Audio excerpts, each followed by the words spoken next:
Domingo, 28 de julho, verso para memorizar. Jesus, porém, não permitiu, ao contrário, ordenou-lhe: vá para sua casa, para os seus parentes e conte-lhes tudo o que o Senhor fez por você e como teve compaixão de você. Marcos 5,19.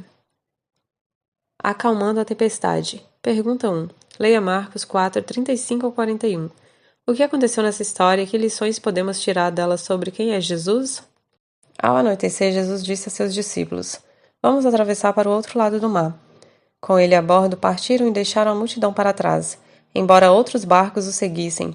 Logo uma forte tempestade se levantou, as ondas arrebatavam sobre o barco, e que começou a encher-se de água. Jesus dormia na parte de trás do barco com a cabeça numa almofada.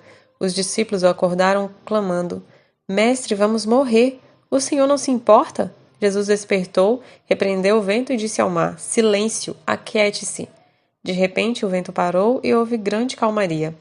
Então Jesus lhes perguntou: Por que estão com medo? Ainda não têm fé?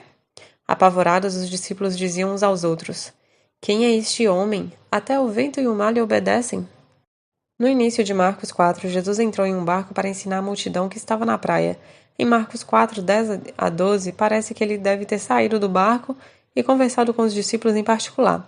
Agora, depois de um longo dia de ensino, os discípulos levaram Jesus no barco, assim como estava, isto é, muito cansado. Ele imediatamente adormeceu na almofada do barco que estaria na popa.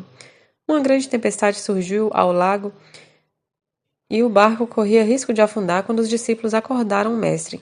De maneira contundente, Jesus ordenou que o vento e as ondas se aquietassem.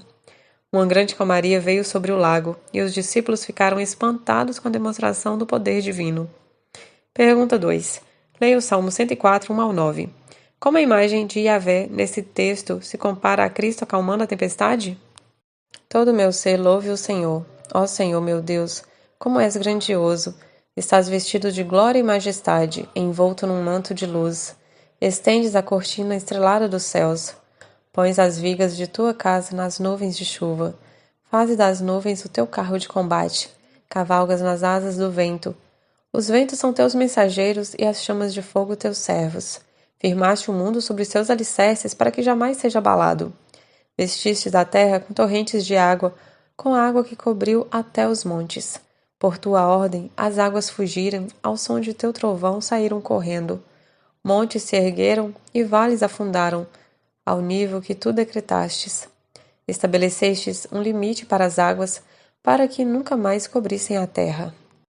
A história de Marcos 4, 35 a 41 se encaixa em um padrão bíblico comum, o de uma teofania, manifestação visível de Deus ou de um de seus anjos. 5 características são comuns nesses eventos. Primeiro, a demonstração do poder divino. Segundo, o medo humano. Terceiro, a ordem. Não tema. 4. As palavras de revelação para a qual Deus ou o anjo apareceu. E quinto, resposta humana à revelação.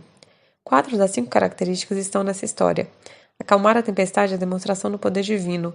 O medo dos discípulos é o medo humano. A pergunta, por que vocês estão com tanto medo? Corresponde a não tema. A pergunta dos discípulos, quem é este? É a resposta humana. O que está ausente são as palavras da revelação. Esse detalhe que falta se encaixa no tema do segredo da revelação que percorre todo o livro, no qual a verdade sobre Jesus será revelada. A pergunta dos discípulos, quem é este que até o vento e o mar lhe obedecem? Leva o leitor a preencher a resposta das palavras que faltam na revelação. Ele é o Filho de Deus, o próprio Senhor.